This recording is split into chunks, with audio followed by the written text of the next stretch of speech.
my home away from home, my favorite place in the world, my farm that we have a 17-acre tillable ag field here in the middle of timber, kind of surrounded by timber, I should say. And I'm taking it officially out of production this year. And this is just a simple graphic that I put together of what I'm going to do as far as converting this field to all wildlife habitat. And today's project is this orange band in the middle is going to be planted into 3,200 plus or minus hardwood trees that I got from the state nursery, consisting of mostly oaks. There's some persimmon and some other things in, but we got a big variety of oaks. And I got some buddies out here helping me. We've got a tractor with a ride-on tree planter. The weather is awesome today. We had some rain, but things are drying out nicely. Today the hardwoods go in. In a couple weeks I'm coming back. These light green colored bands are 16-foot wide clover fire break / food plot / lanes that will give me access around the farm, provide food, provide a break, so when I decide to burn these areas we can do that safely.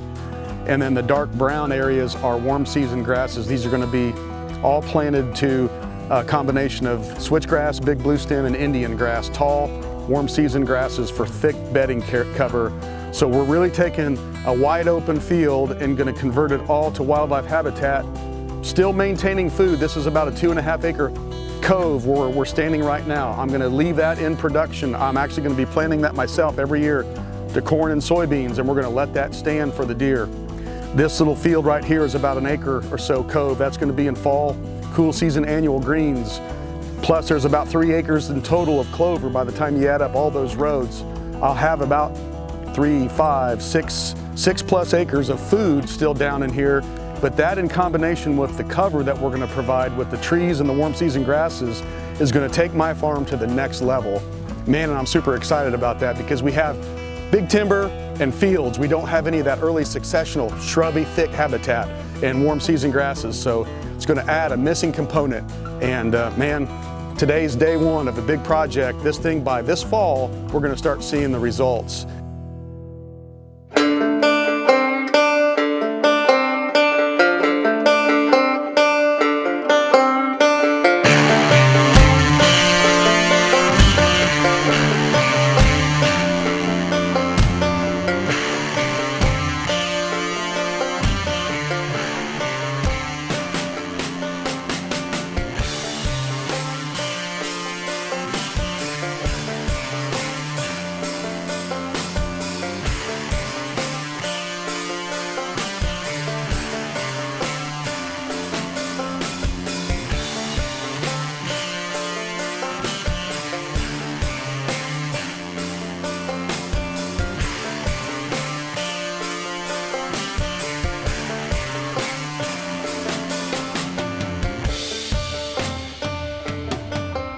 Our trees are 130-foot wide blocks, 10-foot spacing between rows, and we're trying to keep a 9 to 10-foot average between the trees.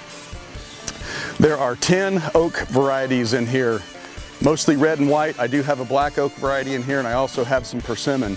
And the objective for choosing these species was to create of course, mast is important to us in the long run, and maybe some marketable timber in the future, but definitely way up on the high priority list is adding great habitat to hold and attract more mature bucks on my farm.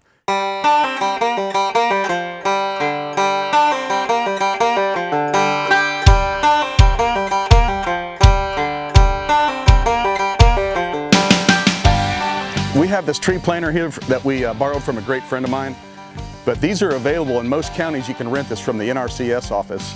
2 guys are on it, right on these seats, as you've seen in the video. But basically there is it almost looks like a firewood splitter on the front. So there's a steel angle that opens the soil with a little cutting, basically a coulter wheel in front of that that's an opener. You've got a steel opening box, and inside that box there's a cavity there. So you take your tree, set it down inside that steel box. As the tree moves through the opening, the 2 closing wheels right behind it grab that soil and press that slot closed. So the main thing is just try to keep a consistent spacing. These guys have been doing awesome all day. They've been just watching it to a certain point, the next tree goes in. Wheels grab it, press the open trough closed, soil gets pushed against the tree roots, you've got to plant a tree. It's that simple. Just keeping it vertical is the most important part. And we've got great moist soil today, and we've got rain in the forecast like 2 days out. So early spring, these things are still dormant. They're going to be budding open in a few weeks here. So I think we're hitting this just absolutely right.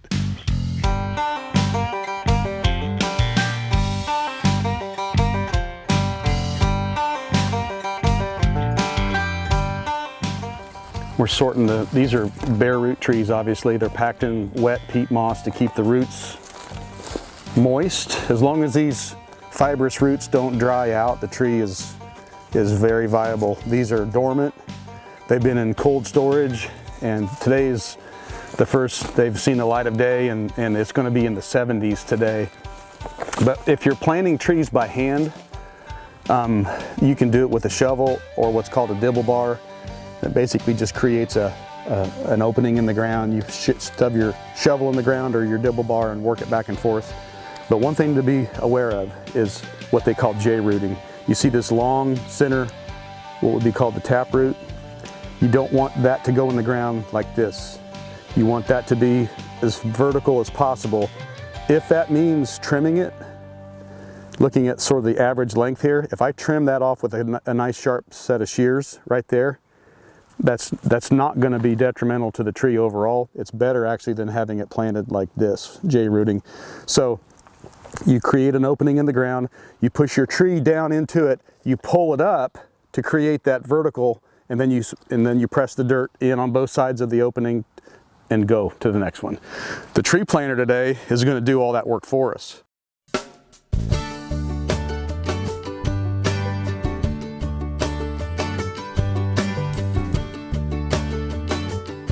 By having, for the next 15, let's say 5 to 50 years, as these hardwoods mature, they're all late leaf holding oaks that will hold the leaves all the way through the winter. As the buds open in the spring, those leaves will fall off. So that means great cover with all the leaves on this thick stand of oaks, 9 feet on center, 10 feet rows apart.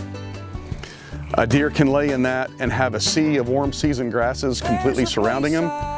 They step out 50 yards either direction, and they're on my clover fire breaks, which are food.